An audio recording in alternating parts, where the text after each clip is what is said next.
Hi there, art lovers. St. Paul is a town that appreciates all sorts of art in traditional settings, like here at Lower Town's AZ Gallery, and public art outdoors, like the whimsical Western Sculpture Park, the artistic touches on the Wabasha Street Bridge, and all those statues of famous dudes all over town. And just like when they built that bridge, new projects are designed with art in mind. Such is the case with the Central Corridor Light Rail Trail. We're going to find out more about public art on the Central Corridor, and in just a bit, we're going to meet some artists putting their art on the line. If you've made your way through the construction along University Avenue lately, you've seen an exciting example of public art. These wild creatures, galloping across several buildings on the Strip, are the work of artists Mike Fitzsimmons and John Grider, known together as Broken Crow. The work is called the Bigger Picture Project, and combined, these stenciled murals make up one cohesive image. Pretty cool. I'm in the shadow of one of these fantastic murals, here with Laura Zabel, Executive Director of Springboard for the Arts, an arts development organization here in St. Paul. Laura, tell me about Springboard for the Arts. Sure. Springboard is an economic and community development organization, and the unique part about it is that it is run by artists and for artists. So our programs are designed to help artists make a living and a life, and also to help them provide really practical, useful things to their community. What is Irrigate, and why did you get involved with art along the Central Corridor? Sure. Irrigate is a partnership between Springboard for the Arts and the City of St. Paul and Twin Cities Local Initiative Support Corporation, which is a community development support agency. And those three organizations together created this program called Irrigate. The goal of Irrigate is to take this time when there is this big infrastructure development in the City of St. Paul and to use that as a time to really build relationships between artists and the communities in the neighborhoods along the Central Corridor. And so I think the projects are designed to be a reflection of the creativity that lives in these communities. What are some of the other art happenings along the Central Corridor? Right near the Minneapolis border on University, there is a great new pop-up gallery, pop-up shop that's in partnership with Starling Projects, which is looking at vacant retail space and helping artists and other people use that space to either try out business ideas or do temporary installations.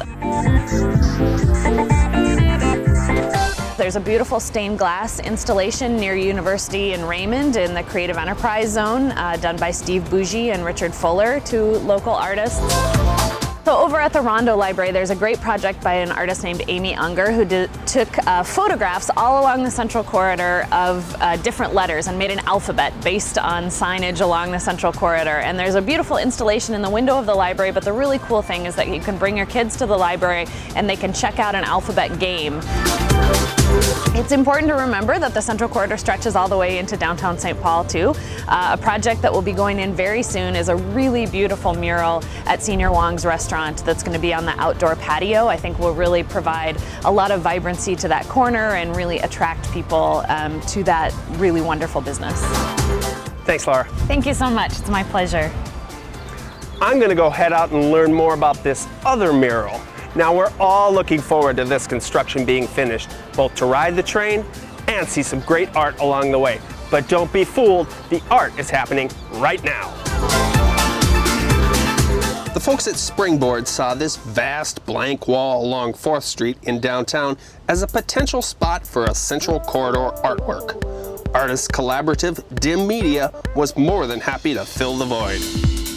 So just what goes into creating a piece of public art? I'm here with Dim Media to find out. This is artist Joe Lipscomb, one of the creative types behind this work. So, Joe, how did Dim Media get involved with art along the corridor? Well, we take a look at the Springboard for the Arts website pretty often, and we stumbled upon this Irrigate grant, which the goal is to connect artists with small businesses. We follow the instructions through them, and we're able to earn some money for a grant. So Joe, tell me about the group's inspiration for the piece. Well, it's a collaboration with a local business. So our collaborator was the Bobby and Son from Senior Wong's, and they were leaning towards creating like a Japanese garden.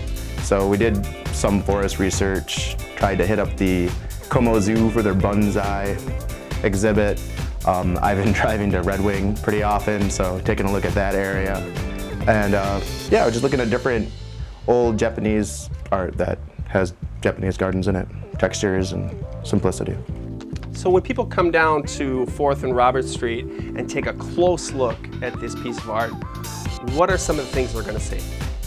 Because it's a collaboration, there's going to be a couple of different styles and a couple of like big themes. So I think the piece as a whole is going to be pretty tight, but if you start looking at the details, you're going to start seeing different kinds of brush strokes, some stenciling techniques, and yeah, just different ways of doing things. Like one rock is going to look a little bit different than a rock in a different painting. Tell me about De Media. De Media is Charles Detton, Blaine Garrett, Ivy Sindregis, and myself, along with our intern, Sandy Anderson.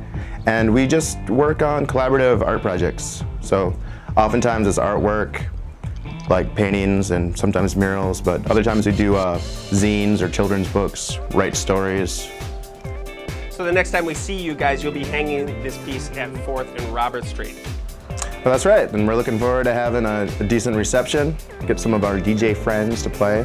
Senior Wong's has some great drinks and food.